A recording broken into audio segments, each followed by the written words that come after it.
Hey everyone, stick with us versus herd. If it's your first time here, the content, hit subscribe. If you want to get notifications when we post videos, tap the bell. If you want to join our options trading live channel, link is below in the description to subscribe to that channel. We just today hit 1,000 subscribers on that second channel, so thank you so much. It really means a lot to me. Thank you, thank you, thank you. And if you want to join the UVH fam, our community, links are below in the description to our Discord and our options trading group on Facebook. Man, we had a huge gap down last night. Market came back green so slowly today. I actually took the day off trading today. I didn't do any trade. I didn't do anything. I didn't even look at my portfolio. I didn't do anything. I just didn't do anything. And that's, it's good to take days off from the market. I've had a lot of stress the past week. Today was looking like a slow day, so I really didn't do anything. First things first, we had SPY coming up, opened up down, hit 279, then came all the way up to 284. We had this huge end of day push right up in here. We'll see where tomorrow brings. There wasn't really any catalyst other than price action, and that's what happens. Tesla ripped up huge today. They had an upgrade as well, so they ripped up. After Elon has calmed down a little bit, and that's the reason why they're up. They had an upgrade. So if you're looking at Tesla, that's moving right back up. Bounced right off of 700, dipped down below 700, came back up and came roaring. So we'll really see what happens. I'm moving kind of fast because I have a lot of ground to cover today. I was looking to actually, not today, but I was looking this morning to sell some premium in SHAK, but I decided to take the trading day off. Turns out that would have been a good call to sell some premium in SHAK. It's only up 50 cents right now, actually. And SHAK, they reported a loss of 1.1 million, net income of 3.6 million. Company broke out weekly sales in March and April that showed a substantial drop in sales year over year starting in late March, which we knew was going to happen. Everything, Shake Shack's closed. They have the Shake Shack around here that you can get through DoorDash and stuff, but I'll be honest with you, I've done it. It's not the same. It's definitely not the same. It's not the same as sitting in there getting it fresh and hot, getting it delivered from DoorDash. Tell you right now, it does not taste the same. It's kind of cold and the cheese isn't hot. And anyways, nevertheless, Shake Shack. The reason why I didn't really sell premium here because I'm like, they could really come back down here. The expected move on the week was only $5.60. Today's Monday. I'm like, hey, it could definitely move beyond $5.60 on earnings alone, let alone like the whole week. So I feel like they didn't price it in enough, but apparently they did. Implied volatility was up over 100%, which is why I was looking to sell some premium in there. But this could have, if they said, hey, things are not as so bad, this could definitely pumped up to 60, 65 area, I was thinking. Or if things were really bad, they could have come back down here to like the 35, 40 range, both of which are beyond the $5, which is why I didn't sell premium. So, sometimes you win, sometimes you lose. Now, Chegg, also looking at Chegg, and the reason why I like Chegg was, okay, how good can they be doing? They're up pretty huge right now, about $6. The expected move for the week is $7, or for 2 weeks, for 11 days out. They don't have weekly options, just monthly options, right? So for 11 days, I thought, okay, well, they can get a nice premium crush, try to sell some premium in here. I liked where they are on the chart.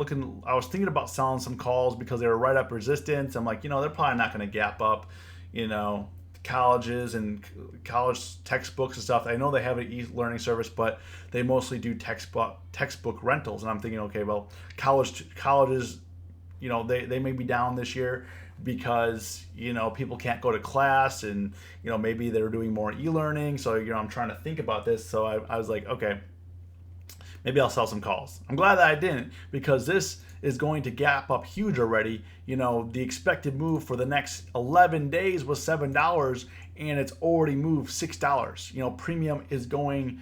If you were selling calls, if you were short this, you're gonna be in trouble tomorrow. You're gonna be in trouble tomorrow. Getting Chegg over here. While we are comfortable providing Q2 guidance, there are many unknowns such as school start dates, enrollment trends, and this is what I was thinking, and whether schools will be taught on campus, online, or both. As such, it is difficult to predict how much, if any, of Chegg's first half momentum will continue. Therefore, we believe it is premature to update our guidance. So, they increased revenue 35% year over year. They grew 33% year over year. So, things are going up for them, and most people are probably shorting them, which is probably causing some sort of short squeeze right now. So be mindful that there's going to be, it's going to be, so it's at 50 right now. It's going to be way up here. I'm going to be looking at this tomorrow to see what direction is going to go, looking for some day trade scalp opportunities tomorrow morning, at market open, see if we can get some opportunities in. And that's what I'll be looking at. This is going to be a really nice gap up, It's gonna trigger a massive short squeeze, and I'm looking to get in on the action. There's some pretty good volume on the stock as well, so I'll be looking to trade that tomorrow. Now, tomorrow is going to be a rather busy day. We're going to have Disney earnings. Not really, Virgin Galactic. I mean, I guess I haven't really been trading that stock. I mean, I know a lot of people do. I just don't. I honestly don't know how to value this thing. I don't really know how they're making money. I don't know what they're doing. I mean, we can analyze, but I just haven't had the chance to, which is why I've been staying away from it. If I'm looking at this right now, I mean, it could go either direction. It can go down to $5. It can go up to $30. I mean, the expected move right now is $2.85, and there's a lot of implied volatility. I mean, pretty high, 188%, because right now what we're seeing in implied volatility is rather low. So, right now with space, SPCE with 188 does look juicy, but can it move beyond $2.80? I definitely believe it will. So, you want to be careful shorting premium here. Maybe nothing will happen. Maybe I'll be an idiot, lose a trade, lose on not making the trade. But you can't lose if you don't play, right? You can't lose if you don't play. Like I've been really in this since the volatility is drying up and the market's moving a lot slower. I've been really trying to be more selective in the trades. You don't have to get in. You don't have to get in the pool every day.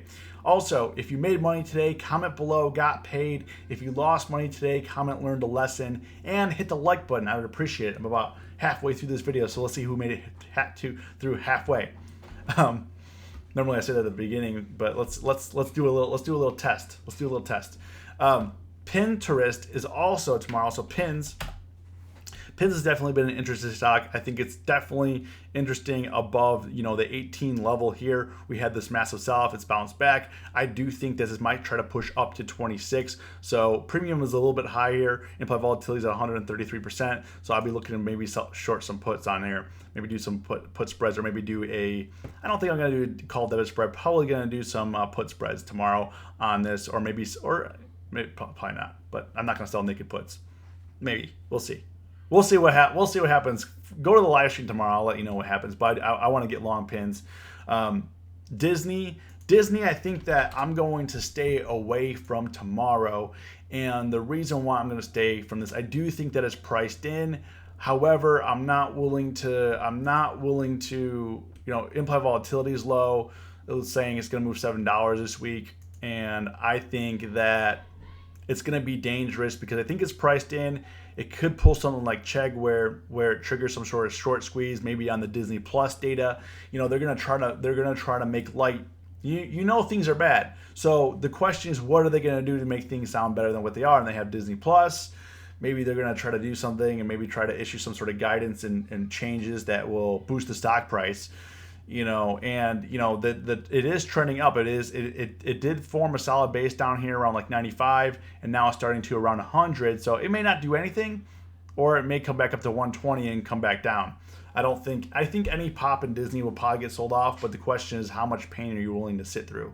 So I think I would rather play Disney after earnings versus it being just at the bottom here. Beyond Meat is also going to be reporting, and Beyond, you want to be careful of implied volatility. It's going to move a lot. This is one you probably want to sell a premium in, but you want to be careful. The reason why is because of the pandemic. It could have really created their sales. Right now, what's boosting the stock price is potential partnerships, and that's what's always been boosting their stock price. But the question is, how have they fared in the stores during this pandemic? Have people been choosing them because there's no other meat options, or people just say, I would rather just not eat this than I would rather not eat this, or I would rather not have meat than eat this. I don't know. You know, I mean, we know the vegans are going to buy it, but are people that normally eat meat, are they going to buy it? That's the question. So, you know, you want to be careful with this as well. And ATVI. Now, ATVI,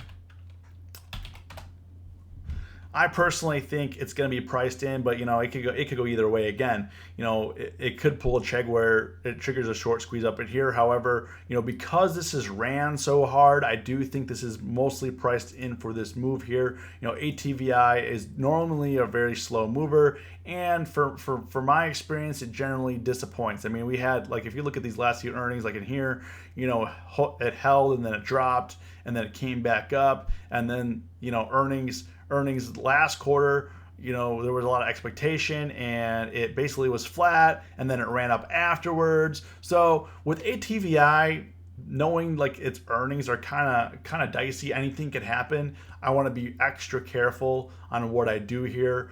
I'm going to see where they're at tomorrow. Pre-market premium's not that rich, but I do think that I do believe it's priced in, so I'm going to look for some sort of neutral strategy on this and try to bank on it not moving at all or not a lot. So that's my goal for tomorrow. So because I didn't do a lot of day trades today, I thought I'd try to pack this in on trades that I'm thinking about and want to do. You know, if this video was valuable to you, comment below. Let me know what you think. Watch to the end. Let me know you watched to the end. Hit the like button. As always, stay safe, stay green. It's us versus herd.